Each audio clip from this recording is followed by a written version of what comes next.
In lesson 7-1, we're going to find the percent of a number. So for example 1, it says find 8% of 125. First of all, I'd like everyone to write here that of tells us to multiply. Okay, of is a key word, and for these type of problems, for sure, whenever you see of, we're going to multiply.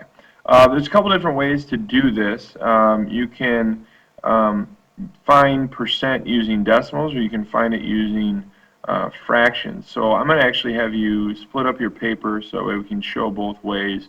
Find 8%. Well, first of all, 8%, we can change it into a decimal by taking the decimal here and moving it twice to the left, and then filling in a 0. So we do 0.08 times 125. Okay, and so when you're doing that, then you can just use your calculator, 0.08 times 125, and that equals 10. So our answer then is 10. So 8% of 125 is 10. Another way to do it here with the fractions, 8%, n% is n over 100. So we have 8 over 100 times 125. And since 125 is a whole number, we kind of write it as 125 over 1. Now, if you remember, we can actually simplify these numbers. So looking at these two, I'm going to see that I can divide by 25 to get 4 here, and I would get 5 here. And I notice I can simplify further with these two numbers right here, because the 4 can become a 1 and the 8 can become a 2. And so now when I multiply across, I'm going to end up with 10 over 1, which equals 10. So you notice either way we're going to get the same answer. To be able to do this without a calculator, using the fraction method actually works better for us. But using a calculator, it's pretty easy to just put this into a decimal and then multiply it and find our answer. So kind of a little bit of preference here as to which way you would like to do it. All right, so again, split up your paper. For notes, I would like to see everyone doing both ways, and then for homework, you can choose which way. So find 125% of 64. So I'm going to move the decimal 2 places to the left. So I'm going to get 1.25, and of tells us to multiply by 64. So I'm going to jump onto my calculator, and we'll go 1.25 times 64, and that equals 80. And there is something there what I would like you to notice. Notice that it's 125%. So this is more than 100%. Because hopefully we know that 100% of 64 is 64. So since it's more than 100%, we should know that we're going to get a number greater than what we started with, which is 64. And again, of tells us to multiply. So here we're going to go 125. N% is n over 100. And then we're going to do times 64, which that's going to be 64 over 1. Okay, now looking at these two numbers, I know right away that I can divide them both by 4. And so I'm going to get 25 here, and 2 goes into 6, or sorry, 4 goes into 6 one time, and I'd be left with 24 left over. And 24 divided by 4 gives me 6. So I'm left with these numbers. I know that 25 and 125 will work together. So let's simplify that. Divide by 25, you get 1. Divide by 25 here, you're going to get 5. And I can't simplify any further, so now we just multiply across. 1 times 1 gives us 1 in the denominator, and 5 times 16, well, we already know the answer, so we know it's going to be 80. And so we can rewrite that just as plain 80. So 125%, no matter which way you do it, 125% of 64 is going to give you 80. All right, so again, let's go ahead and split up our paper. All right, now this is still a percent. Even though we have a decimal, we still need to move it 2 times to the left in order to get a decimal. So we have 0.0015 times 250. Okay, so now we can go to our calculator, 0.0015 times 250. Okay, and that gives us 0, 0.375 for an answer. Okay, now using the fraction method, n% is n over 100.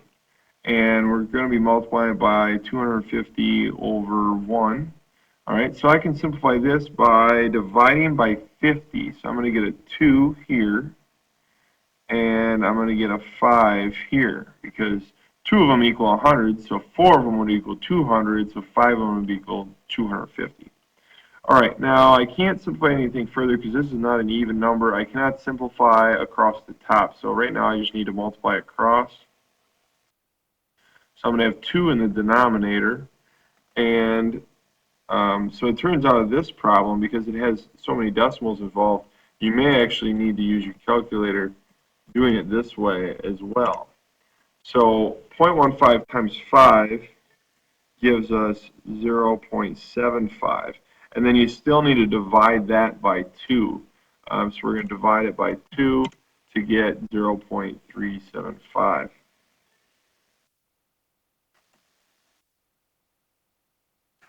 So for this problem, since we actually have a decimal in the percent, I would probably recommend you using this method right here, just because it is a little bit easier. There's a lot less going on. We had to do a couple extra steps over here with the fraction method. And the reason being is because we had a decimal in the fraction. So that often makes it a little bit more difficult. However, like with these problems, we ended up with a denominator of 1, so it was actually really nice and easy for us to use fractions. But again, for your notes, I would like both methods to be shown. On homework, you can do it either way. Okay, so for example 4, it says the graph below shows that 30% of the people in a community speak Spanish as their first language. If a community has 800 people, how many people can be expected to speak Spanish as their first language? So basically, what we need to do is we need to find what is 30% of 800. So over here, let's do the decimal method. So we'll go over once, over twice. So we're going to do 0.3 times 800. All right, so we can do that with a calculator if we need to.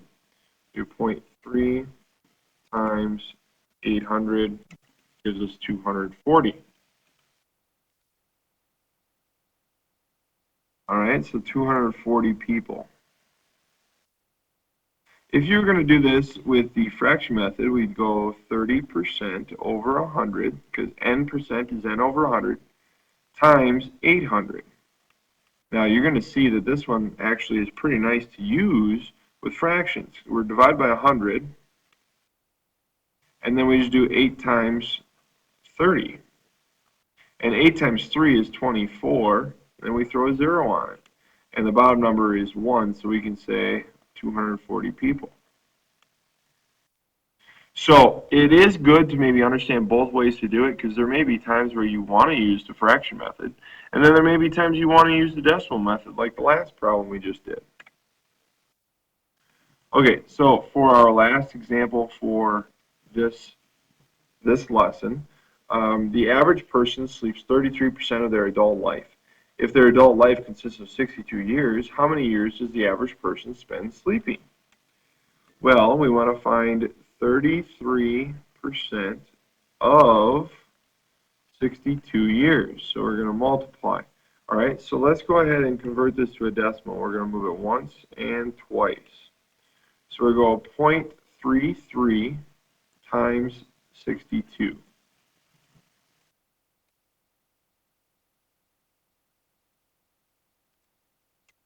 And we get 20.46. So what that represents is actually 20.46 years. So if you sleep 33% of the time, you're actually sleeping for like 20 and a half years of your life. And that's if you live to the age of 62. And if you think about that, you know, there's 24 hours in a day. And so if you're sleeping 8 hours, you know, that really is 1/3. And 1/3 equals 0.33. So that is probably pretty realistic. You know, if we're trying to sleep for 8 hours a day, you're sleeping for a third of your life. And so, you know, if you live to be 90 years old, you're sleeping for 30 years. It's kind of a lot when you think about it that way. All right, so let's look at this using the fraction method. So we'll do 33 over 100, because 33% is 33 over 100, times 62 over 1.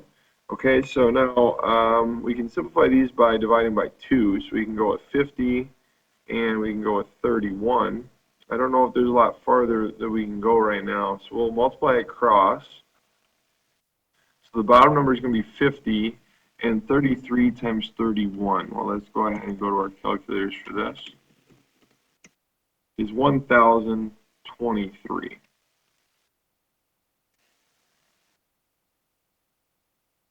All right, now we still need to divide that by 50. And we get the same answer, 20.46.